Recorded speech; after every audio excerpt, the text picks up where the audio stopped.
Thank you ದಾಂಪತ್ಯ ಜೀವನ ಕಾಲಿಟ್ಟಿದ್ರಿ. ಮೊದಲನೇದಾಗಿ ನಿಮ್ಮ ಮಾತು ಸರ್, ಈ ಶುಭ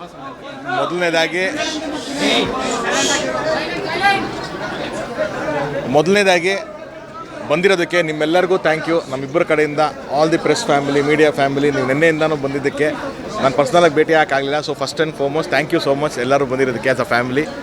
ಆ್ಯಂಡ್ ಎಸ್, ಇವತ್ತಿನ ಒಂದು ಹೊಸ ಜೀವನ, ಒಂದು ಹೊಸ ಹುರುಪಿದೆ ನನಗೆ. I think I've got the best person in this world. Sonal ಅವರು ನನಗೆ ಅದೇನು ಹೇಳ್ತಾರಲ್ಲ, best comes at the last ಅಂತ. ಸೊ ಇಷ್ಟು ದಿವಸ ನಾನು ಕಾದಿದ್ದಕ್ಕೂ I think God has been very kind.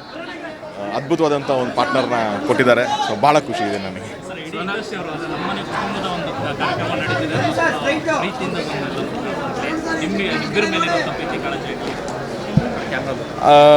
Sir, ಫಸ್ಟಿಂದ ನಾವು ಹೇಳೋ ಥರ ಯಾವಾಗಲೂ ಸಿನಿಮಾ ನಮ್ಮ ಚಿತ್ರರಂಗನೇ ಒಂದು ಫ್ಯಾಮಿಲಿ ಥರ ಅಂತಲೇ ಹೇಳ್ತೀವಿ. ಸೊ ಹಾಗೆ ಒಂದು ತಮ್ಮನ ಥರನೋ, ಒಂದು ಮಗನ ಥರನೋ, ಒಂದು ಫ್ರೆಂಡ್ ಥರನೋ ಎಲ್ಲ ಒಂದು ಎಮೋಷನಲ್ಲಿ ಇಟ್ಕೊಂಡು ನಿನ್ನೆ ಬಂದು ನನಗೆ ಎಷ್ಟೊಂದು ಜನ ಬ್ಲೆಸ್ ಮಾಡೋದ್ರು. ಇವತ್ತೂ ನಿನ್ನೆ ಆದರೂ ಇವತ್ತೆಲ್ಲ ಬಂದು ನಮಗೆ ವಿಶ್ ಮಾಡಿ ಹೋಗ್ತಿದ್ದಾರೆ. ಸೊ ಅದು ಹೆಂಗೆ ಅಂತಂದರೆ ಒಂದು ಫ್ಯಾಮಿಲಿ ಫಂಕ್ಷನ್ ನಡೀತಾ ಇದೆ ಅನ್ನೋದೇ ಒಂದು ಫೀಲಿಂಗು. ನನಗೂ ಕೂಡ ಅದೇ ಥರ ಒಂದು ಬಾಂಧವ್ಯತೆ ಇದೆ. ಆ್ಯಂಡ್ ಇಂಡಸ್ಟ್ರಿ ಕೂಡ ನನಗೆ ಎಲ್ಲರ ಜೊತೆ ಅಷ್ಟು ಆತ್ಮೀಯತೆ ಇತ್ತು ನನಗೆ. ಆ್ಯಂಡ್ ಸಿನಿಮಾ ಬಿಟ್ಟರೆ ಇನ್ನೇನು ಫಂಕ್ಷನ್ಸ್ ಆ ಥರ ಯಾವುದೂ ಇಲ್ಲ. ಫಸ್ಟ್ ಟೈಮ್ ನಮ್ಮದು ಒಂದು ಪರ್ಸ್ನಲ್ ಇಲ್ಲ ಫಂಕ್ಷನ್ ಅಂತ ನಾನು ಕರೆದಿದ್ದಲ್ವ. So everyone were so graceful that ಎಲ್ಲರೂ ಬಂದು ನಮ್ಮನ್ನು ವಿಶ್ ಮಾಡಿ ಬ್ಲೆಸ್ ಮಾಡಿ ಹೋಗಿದ್ದಾರೆ. ಸೊ ಎಲ್ರಿಗೂ ನಾನು ಥ್ಯಾಂಕ್ ಯು ಹೇಳೋಕ್ಕೆ ಇಷ್ಟಪಡ್ತೀನಿ. ಇಡೀ ಕುಟುಂಬದ ಜೊತೆಗಿದೆ, ಕುಟುಂಬದ ಆಪ್ತರೊಬ್ಬರನ್ನ ಮಿಸ್ ಮಾಡ್ಕೊಂಡಿದ್ವಿ. ಆ ಬಗ್ಗೆ ಮಾತಾಡಿದರೆ ದರ್ಶನ್ ಸರ್ ಅನುಪಸ್ಥಿತಿ ಒಂದು ಮಾಹಿತಿ ಪ್ರಕಾರ ಒಂದು 2-3 ಸಾರಿ ಡೇಟ್ ಕೂಡ ಪೋಸ್ಟ್ಪೋನ್ ಮಾಡೋಂಥದ್ದಾಗಿತ್ತು. ಅವ್ರ ಆಶೀರ್ವಾದ ಪಡೆದು ಫೈನಲಿ ಕಾಲ ಆ ಗಳಿಗೆ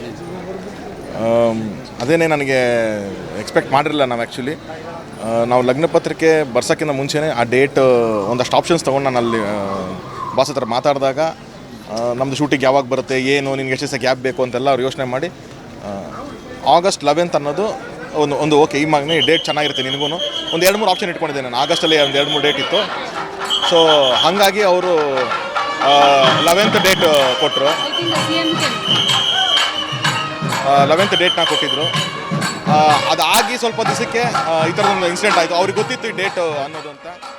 ಹಾಗಾಗಿ ನಾವು ನನಗೆ ತುಂಬ ಒಂಥರ ಡೈಲಮದಲ್ಲಿದೆ, ಏನು ಮಾಡಬೇಕು ಅಂತ. ಯಾಕಂದರೆ ಎಲ್ಲಕ್ಕಿಂತ ನಾನು ನೋಡಿದೆ ನಮ್ಮ ತಾಯಿ ಬಿಟ್ಟರೆ ಬಾಸಿನ ತುಂಬ ಹೆಚ್ಚು ಮದುವೆ ಮಾಡ್ಕೊತಿದ್ರು.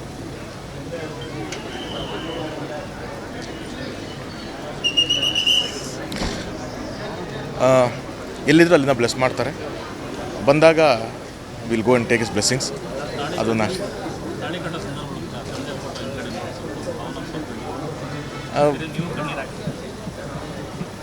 ಅದರ ಜೀವನದ ತುಂಬ ಇಂಪಾರ್ಟೆಂಟ್ ಹಂತಗಳಲ್ವ ಇದೆಲ್ಲನೂ. ಅವಾಗ ಅನಿಸುತ್ತೆ ಯಾವುದು ನಮ್ಮ ಜೀವನದ ಏಳಿಗೆಗಳನ್ನ ನಮ್ಮ ಪೇರೆಂಟ್ಸ್ ನೋಡಬೇಕು, ನಮ್ಮ ಆತ್ಮೀಯರು ಜೊತೆಗಿರ್ಬೇಕು ಆ ಟೈಮಲ್ಲಿ ಅಂತ. ಅಲ್ಲಿಲ್ಲ ಅಂತಂದಾಗ ಅವ್ರ ಅನುಪಸ್ಥಿತಿ ನಮಗೆ ಒಂಚೂರು ಎಮೋಷ್ನಲ್ ಮಾಡುತ್ತೆ. ಸೊ ಅದೇ ಆಗಿದ್ದು ನನಗೂ.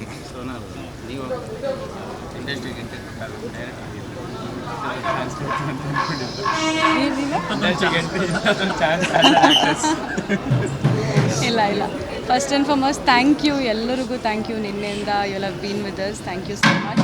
ಮಾತಾಡೋದೆಲ್ಲ ಇವ್ರು ಮಾತಾಡಿದ್ದಾರೆ. ಹೊಸ ಜೀವನ ಸ್ಟಾರ್ಟ್ ಮಾಡ್ತಾ ಇದ್ದೀವಿ. ನಿಮ್ಮ ಬ್ಲೆಸ್ಸಿಂಗ್ಸ್ ನಮ್ಮ ಜೊತೆ ಇರಲಿ ಅಂತ ಕೇಳ್ಕೊತೀನಿ ಅಷ್ಟೇ. Thank you. ಅಫ್ಕೋರ್ಸ್ ಅವ್ರು ಹೇಳ್ದಂಗೆ ಅವರು ನಮ್ಮ ಲೈಫಲ್ಲಿ ಒಂದು ತುಂಬ ಇಂಪಾರ್ಟೆಂಟ್ ರೋಲ್ನ ಪ್ಲೇ ಮಾಡಿದ್ದಾರೆ from the beginning. So of course V miss him. ಅದೇ ಮದುವೆ ಆದಮೇಲೆ ವಿಲ್ ಗೋ ಟೇಕ್ ಬ್ಲೆಸ್ಸಿಂಗ್ಸ್ ಅವ್ರ ಆಚೆ ಬಂದ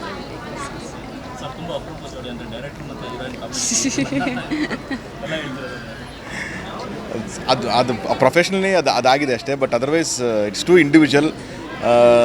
ಈ ಥರದೊಂದು ಪರ್ಸ್ನಾಲಿಟಿ, ಈ ಥರದೊಂದು ಪರ್ಸನ್ ನನಗೆ ಸಿನಿಮಾ ಹೊರತಾಗಿ ಸಿಕ್ಕಿದ್ರು ಕೂಡ ಬಹುಶಃ ಅಕ್ಸೆಪ್ಟ್ ಮಾಡ್ತಿದ್ದೇನೆ ನಾನು. ನಾವಿಬ್ಬರು ಮಾತಾಡೋಕ್ಕೆ ಶುರು ಮಾಡಿದಾಗ ಅದೇನೇ ಇದ್ದಿದ್ದು. ಅವ್ರು ಯಾವತ್ತೂ ಅವ್ರಿಗೊಂದು ನನ್ನ ಹೀರೋಯಿನು, ನನಗೊಂದು ಸ್ಟಾರ್ಡಮ್ ಇದೆ ಅನ್ನೋ ಸೆಲೆಬ್ರಿಟಿ, ನಾನು ಯಾವುದೂ ಅದು ಅವ್ರ ತಲೆಯಲ್ಲಿ ಇಲ್ಲೇ ಇಲ್ಲ. ನನಗೂ ಅಷ್ಟೇ. ನಾವಿಬ್ಬರು ಮಾತಾಡಬೇಕಾದ್ರೆ ಮ್ಯಾರೇಜ್ ಅಂತಲೇ ತಲೆಲಿಟ್ಕೊಂಡು ಮಾತುಕತೆ ಶುರುವಾಗಿದ್ದಲ್ಲ. ನನ್ನದೇ ಅಂದೆ, ನಿಮ್ಮದೊಂದು ಪ್ರಪೋಸಲ್ಲು ನನಗೆ ಒಂದು ಅರೇಂಜ್ ಮ್ಯಾರೇಜ್ ಪ್ರಪೋಸಲ್ ಬಂದಿರೋ ಬಹುಶಃ ಒಪ್ಕೊಂಡ್ಬಿಡ್ತಿದ್ದೆ ನಾನು ಈ ಥರದೊಂದು ವ್ಯಕ್ತಿಗೋಸ್ಕರ ಅಂತಂದ್ಬಿಟ್ಟು. ಸೊ ಅದು ನನಗೆ ಚಿತ್ರರಂಗ ಇವತ್ತಿನವರೆಗೂ ನಮ್ಮ ತಾಯಿಗೆ, ನಮ್ಮ ತಂದೆಗೆ, ನಮ್ಮ ಅಣ್ಣನಿಗೆ ಎಲ್ಲ ನಮ್ಮ ಇಡೀ ಕುಟುಂಬಕ್ಕೆ ಚಿತ್ರರಂಗ ಕೊಡುಗೆ ಕೊಟ್ಕೊಂಡ್ಬಂದಿದೆ. ಸೊ ಇದೊಂದು ಕೊಡುಗೆ ನನಗೆ ಚಿತ್ರರಂಗದಿಂದ ಮತ್ತೆ ಸಿಕ್ಕಿದೆ. ಬರ್ಡೇ ಇಲ್ಲ, ಆ್ಯಕ್ಚುಲಿ ನಮಗೆ ಒಳ್ಳೆ ದಿನ. This was one of the best dates ಅಲ್ವಾ. ಬರ್ಡೇ ದಿನ ಅಂತ ಅಲ್ಲ, ಇದು ವಾಸ್ ವೆರಿ ವೆರಿ ಪ್ರೆಷಸ್ ಅಂತ ಈ ಡೇನ ಸೆಲೆಕ್ಟ್ ಮಾಡಿ. ಮತ್ತು ಅವ್ರು ಕೇಳಿದ್ರು ನನಗೆ ನಿಮ್ಮ ಬರ್ಡೇ ದಿನ ವೆಡ್ಡಿಂಗ್ ಡೇ ಸೇಮ್ ಇದ್ದರೆ ಪರವಾಗಿಲ್ವಾ ಅಂತ. I said it's okay, it's very special. ನಿಮ್ಮ ಬಾರ್ನ್ ಆಗಿರೋ ದಿನವೇ you are starting another chapter of your life ಅಂದರೆ ಇಟ್ ವಿಲ್ ಬಿ ಬ್ಯೂಟಿಫುಲ್ ಅಂತ.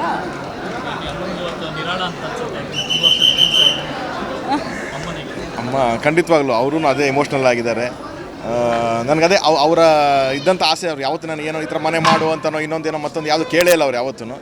ಅವ್ರು ಒಂದೇ ನೀನು ಮದುವೆ ಮಾಡ್ಕೋಬೇಕು ಅಂತಿದ್ದು. ಸೊ ಅದೆಲ್ಲ ನಮ್ಮ ಕೈಯಲ್ಲಿಲ್ಲ, ಇದು ದೇವ್ರ ಇಚ್ಛೆ ಇರುತ್ತೆ. ಸೊ ಅದು ಇವತ್ತಿಂದು ನನ್ನ ಹಣೆ ಮೇಲೆ ಬರೆದಿತ್ತು. ಸೊ ಅಮ್ಮನ ಕಣ್ಣು ಮುಂದೆ ಇದೊಂದು ಆಗಿದ್ದು ಖುಷಿ ಇದೆ. ಹಾಂ, ಥ್ಯಾಂಕ್ ಯು ಮತ್ತು ಒಂದು ಸೆಕೆಂಡ್ ಪ್ಲೀಸ್ ಎಲ್ಲ ಊಟ ಮಾಡ್ಕೊಂಡೋಗಿ. Thank you so much.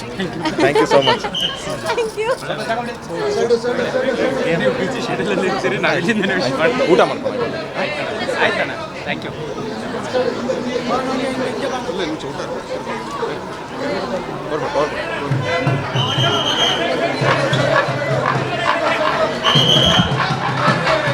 ಹೆಚ್ಚಿನ ವಿಡಿಯೋಗಳಿಗೆ ಪ್ರತಿಧ್ವನಿ ಯೂಟ್ಯೂಬ್ ಚಾನೆಲ್ ಸಬ್ಸ್ಕ್ರೈಬ್ ಮಾಡಿ, ಬೆಲ್ ಐಕಾನ್ ಕ್ಲಿಕ್ ಮಾಡಿ.